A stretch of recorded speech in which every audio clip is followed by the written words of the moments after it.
भारत देश के शहर और उन शहरों की सड़कें गलियां एक ऐसी चीज से भरी हुई जिसे अगर हम गोल्ड लिक्विड का नाम दे दें तो शायद गलत नहीं होगा। क्योंकि आप चाहे लद्दाख की पहाड़ियों पर चले जाओ, ये कन्याकुमारी की गलियों, आपको एक चीज हर जगह मिलेगी। जी हाँ, हम बात कर रहे हैं भारतीयों की सुबह की जान और शाम के टाइम पास की चीज, यानी कि चाय। आ गई ना चौनिया मुस्कान चाय का नाम सुनकर? ये रिएक्शन तो गुरुवारा बनता है। आज हम बात करने जा रहे हैं कैसे चाय भारत में आई और कैसे चाय भारतीयों के बीच इतनी फेमस हो गई कि हम भारतीय लगभग 80% उत्पादन चाय की खपत कर जाते हैं। आज हम जानेंगे कैसे चाय भारत पहुंची और फिर कैसे इसने भारतीयों के दिलों में ऐसी जगह बनाई कि गली नुक्कड़ में चाय बिक रही है और लोग पी भी रहे हैं। सुबह हो या शाम, दिन हो या रात, चाय कैसे भारतीय लोगों की पसंद बन गई। बिना इसके मानो भारतीय का दिन अधूरे रहता है। लेकिन उससे पहले हम चलते हैं इसके इतिहास में, ताकि हमें पता चले कि आखिर कैसे चाय भारत पहुंची। फ्रंटियर्स इन प्लांट साइंस द्वारा आई एक रिपोर्ट जिसे 2017 में पब्लिश किया गया। चाय प्लांट के सबसे पहले सबूत चाइना के ईस्ट सदर्न पार्ट, यूनान प्रोविंसेस और असम के हिस्सों में पाए गए थे। लेकिन अगर बात की जाए तो चाय का प्रयोग शुरुआती दौर में किस लिए किया जाता था, तो पता चलता है कि चाय का प्रयोग चीन में 5000 साल पहले एक मेडिसिन यानी दवाई के रूप में किया जाता था। इसके बाद जब बुद्धिज्म चाइना में आया तो उन्होंने भी इसका मेडिसिन की तरह खूब यूज किया। इसका असर कुछ यूं हुआ कि सिल्क रूट और बुद्धिज्म के साथ साथ चाय भी एक्सपैंड होती चली गई। और एक समय गुरु ऐसा आया जब हर बुद्धिस्ट सेरेमनी का चाय हिस्सा बन गई। चाइना एक जगह जहां चीनी मिट्टी से बने बर्तन, मसाले और चाय का ट्रेड करने लगा था, वहीं भारत भी मसालों के लिए हमेशा ही विश्व के लिए आकर्षण का केंद्र रहा। अगर बात की जाए तो ऐसा देखा गया कि वो पुर्तगाली थे जिन्होंने सबसे पहले चाय का आनंद लिया, लेकिन वो डच थे जिन्होंने चाय के व्यापार के लिए परमानेंट स्टेशन बनाए, और वो डच ही थे जिन्होंने डेली रूटीन में चाय को पीना शुरू किया। और इसके बाद धीरे धीरे चाय का विस्तार पूरे यूरोप में तेजी से होने लगा। लेकिन आपको यहाँ एक रोचक जानकारी बता दें जो शायद आपने नहीं सुनी होगी, और वो ये कि वो यूरोपियन ही थे जिन्होंने चाय में पहली बार दूध डाला। इस बात को लेकर कुछ लोग कहते हैं कि शायद उन्होंने ऐसा इसलिए किया क्योंकि वो चीनी बर्तनों पर कोई निशान नहीं चाहते थे, क्योंकि चाय पीने के बाद उसके दाग रह जाते थे। लेकिन इस बात का कोई सबूत नहीं है। डच द्वारा खरीदी गई चाय पहली बार लंदन के मार्केट में 1658 में बेची गई, और इसका रिजल्ट ये हुआ कि ब्रिटिशर्स इसके पीछे मानो पगला गए। उन्हें तो जैसे क्या ही मिल गया हो। और इतना ही नहीं, उन्होंने इस दूध वाली चाय में चीनी भी ऐड कर दी जो आज की चाय की तरह बन गई। और इसके बाद तो चाय की पॉपुलैरिटी एक अलग लेवल पर पहुंच गई थी गुरु। इसके बाद कॉफी हाउस में कॉफी और हॉट चॉकलेट्स के साथ चाय को सर्व किया जाने लगा। फिर 1662 में किंग चार्ल्स सेकंड ने पोर्चुगीज प्रिंसेस कैथरीन से शादी की, और ये दोनों ही चाय के बहुत बड़े नशेड़ी थे। और इन्हीं के वजह से इंग्लैंड की हाई क्लास सोसाइटी में चाय को एक स्टेटस सिंबल की तरफ पिया जाने लगा। देखते ही देखते औरतों के सोशल इवेंट्स होने लगे, जिसमें टी टाइम को शुरू किया गया, जिसमें साथ में चाय पर चर्चा करने लगे।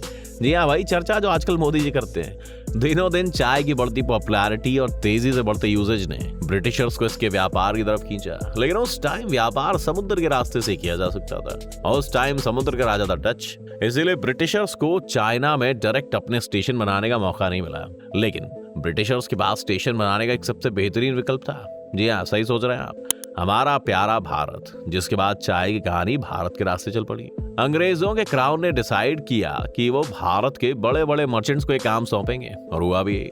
मर्चेंट्स का एक समूह इस चाय के व्यापार को संभालने लगा, जिसे लेवंत के रूप में जाना जाने लगा। एंड एक कंपनी फॉर्म हुई जिसे जॉन कंपनी के नाम से जाना गया, और ये वही कंपनी है जिसे पेपर पर ईस्ट इंडिया कंपनी कहते हैं।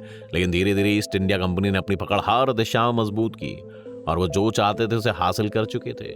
ईस्ट इंडिया कंपनी अब चाइना भी पहुंच चुकी थी, वो भी चाय के सीधे व्यापार के लिए। लेकिन जब चाय की मार्केट दिनों दिन बढ़ती ही चली गई तो कंपटीशन भी काफी बढ़ गया, और इसी वजह से अंग्रेजों ने चाय का सस्ता जुगाड़ ढूंढना शुरू कर दिया। क्योंकि ब्रिटिशर्स ये बात जान गए थे कि चाय की बढ़ती मांग उन्हें दुनिया में एक अलग आर्थिक मजबूती देकर और ताकतवर बना सकती है। इसीलिए उन्होंने भारत में जो जमीनें जीती और कब्जे में ली थी, उन पर उन्होंने चाय की खेती करना शुरू कर दिया। इसके पीछे का एक कारण और भी था। चाइना बाहरी लोगों को भेदभाव की नजर से देखता था, और वो खुद को बाकी दुनिया सुपीरियर मानता था। जल्द ही अपनी सीमा में किसी को एंट्री भी नहीं देता था वो, जिस वजह से ब्रिटिशर्स ने ये रास्ता अपनाया। ये कहानी पूरी तरह भारत की तरफ मुड़ती है, और भारत बनता है मेनलैंड चाय के लिए। दरअसल कई सालों तक यह बात थी कि असम की सिंगपो ट्राइब्स चाय की पत्तियों को सब्जी समझकर खाया करते थे।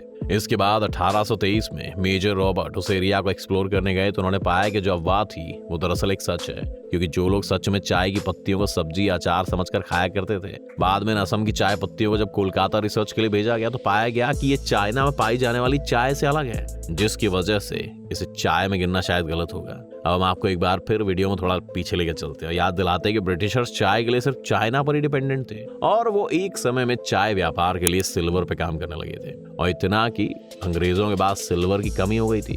और इसी बीच ब्रिटिशर्स ने एक चाल चली जिससे उन्होंने चाइना को मजबूर कर दिया कि वो ब्रिटिशर्स के साथ ट्रेड करे। हुआ कुछ यूं दोस्तों कि अंग्रेजों को पता चल गया कि चाइना में एक बड़ा तबका अफीम का एडिक्शन रखता है। उनकी अफीम के लिए तलब अंग्रेजों को इस कदर बढ़ानी है कि वो अफीम के बदले चाय के व्यापार के लिए रेडी हो जाए। अब आप सोच रहे होंगे क्या, लेकिन अंग्रेज अफीम कहाँ से लाते?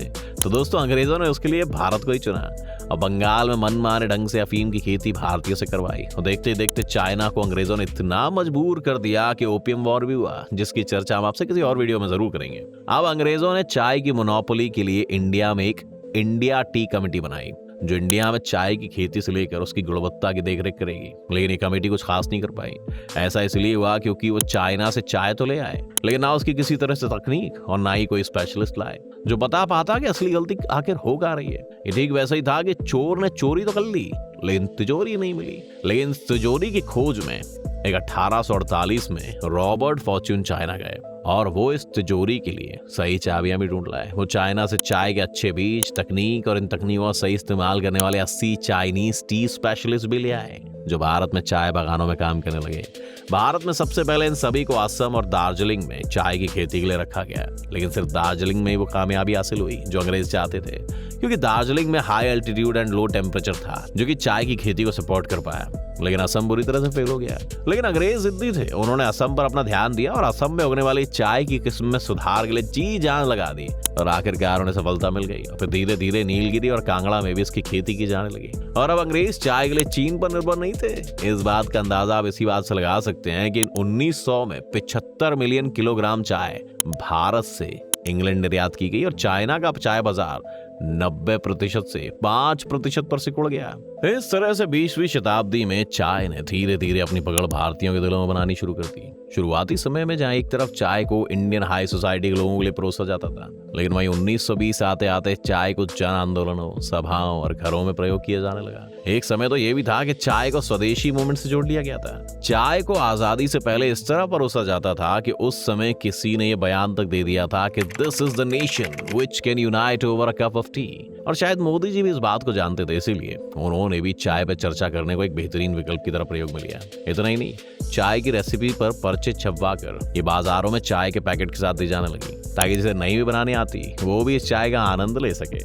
1950 तक हालात ये हो गए भैया कि भारत के दक्षिण क्षेत्र जो कॉफी पीने के शौकीन थे वहां भी चाय ने अपनी जगह बना ली और चाय घर घर तक पहुंच गई।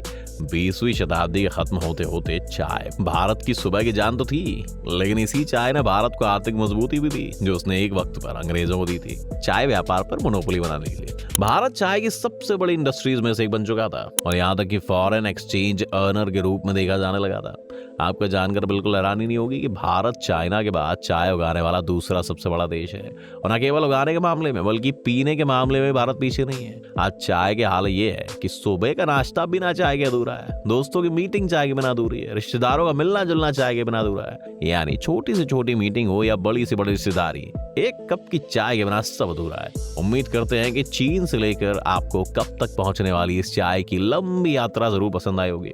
अगर पसंद आई हो तो इस वीडियो को अपने चाय के नशेड़ी दोस्तों को फॉरवर्ड करें और लाइक करना ना भूलें। ऐसी और वीडियोस देखने के लिए हमारे चैनल को सब्सक्राइब करें और बेल आइकॉन को भी दबा दें। Thank you.